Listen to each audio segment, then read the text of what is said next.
Welcome, brave souls, to another haunting chapter of Ghost Girl Diaries, where the supernatural awaits, transmitting from the other side, where paranormal meets glamour. I'm your host this evening, Crystal Leandra, the Queen of the Dead, a paranormal filmmaker and investigator, and the glam behind the ghost hunt. Here we dive into spine-chilling hauntings, explore the unknown, and uncover the secrets across the most haunted locations in the world. Whether you're a believer or a skeptic, you're in for a thrill.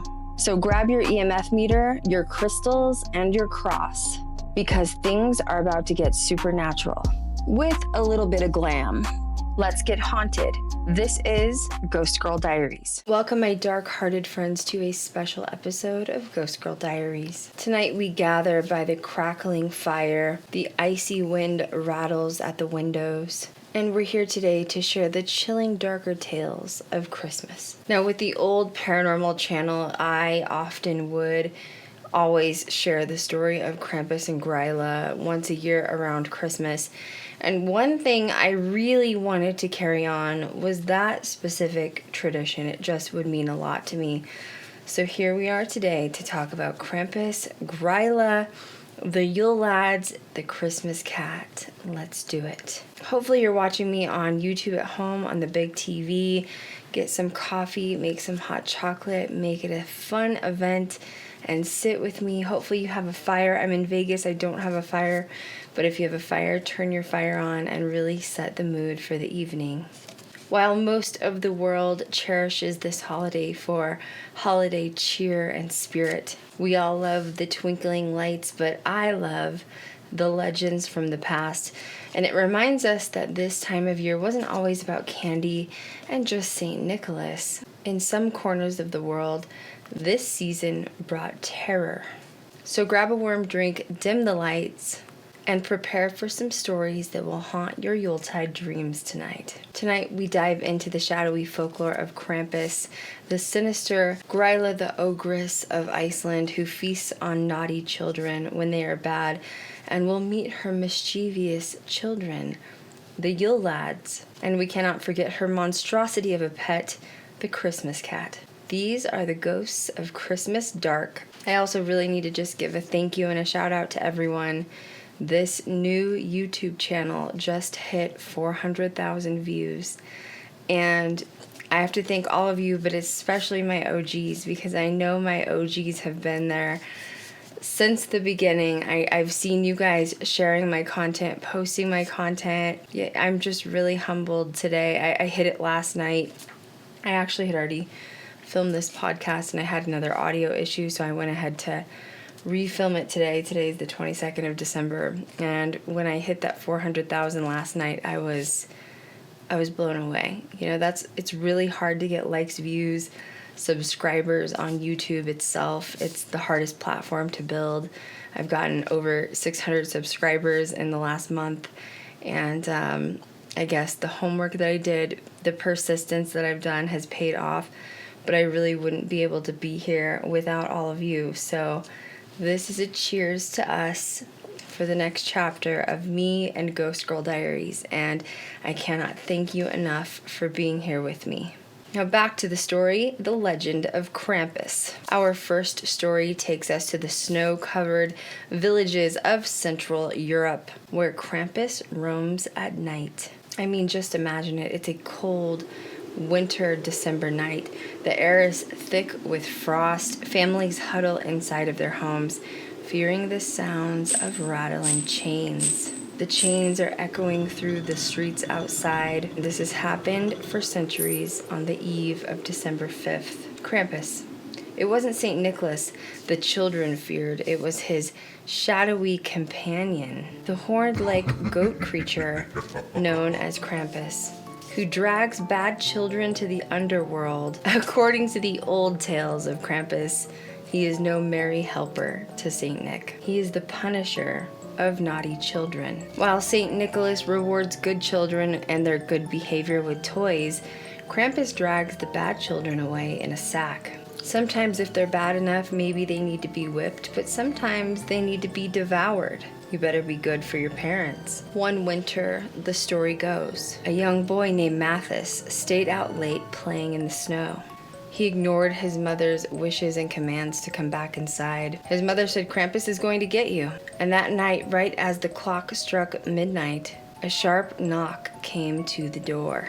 When Mathis opened it, he saw nothing but a swirling snow in midair. Yet as he stepped outside, he then heard the rattling chains echoing. Something was dragging behind him.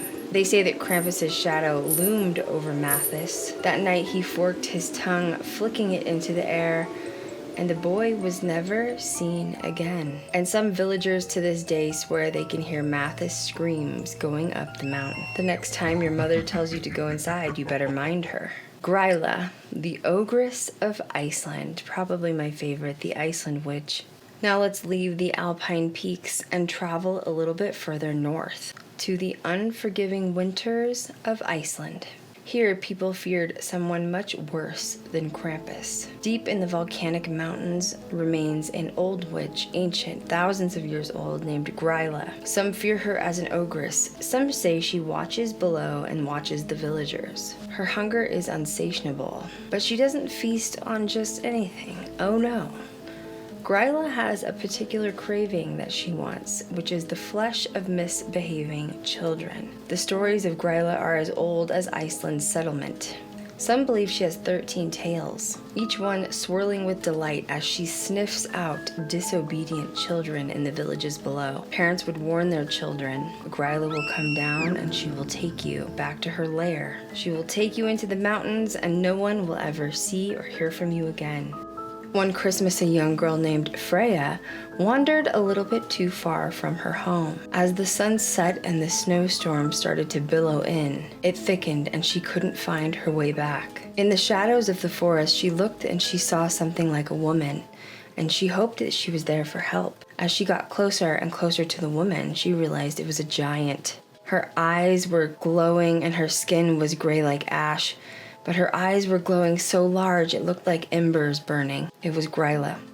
The villagers searched for the little girl for days, but all they found was a blood trail in the snow that led towards the mountains. They say that if you visit that spot today, you can still hear Freya's screams. May her spirit be carried on in the wind. Beware of Gryla. Also beware of the Yule Lads and the Christmas cat. Gryla isn't alone when creating terror in Iceland.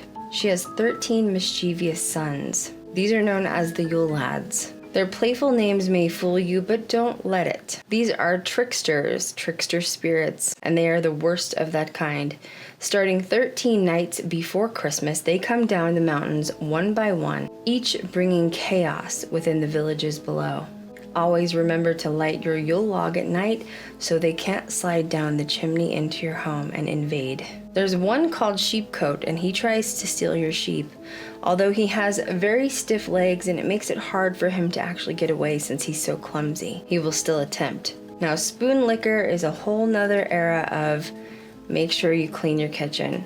He loves to leave spoons all over the kitchen, and they're definitely slimy and unsanitary, and don't use them once he's licked each spoon. There's also door slammer with your typical poltergeist activity, who delights slamming doors all night long in hopes to wake you up to let them know that he's there. And let me tell you, indeed, he will keep you awake. The most terrifying companion of all of Gryla isn't her 13 sons, but it's her monstrosity of a cat. The Christmas cat. This Christmas cat isn't just a fluffy feline that likes to sit on your lap to keep warm. No, this beast is the size of a house, with eyes that glow like 2 full moons, claws that are large and sharp enough to tear off the roof of a house. Legend has it that the Christmas cat prowls down into the villages late at night through the snowy landscapes, hunting for those who didn't receive new clothes for Christmas. Why, perhaps you may ask?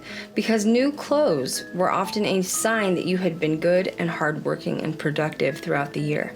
So if you did not receive new clothes, it meant that you failed to earn them at Christmas, and the Christmas cat deemed you as lazy. And laziness, in his eyes, was a crime punishable via death. One winter, a poor farmer's family couldn't afford new clothes.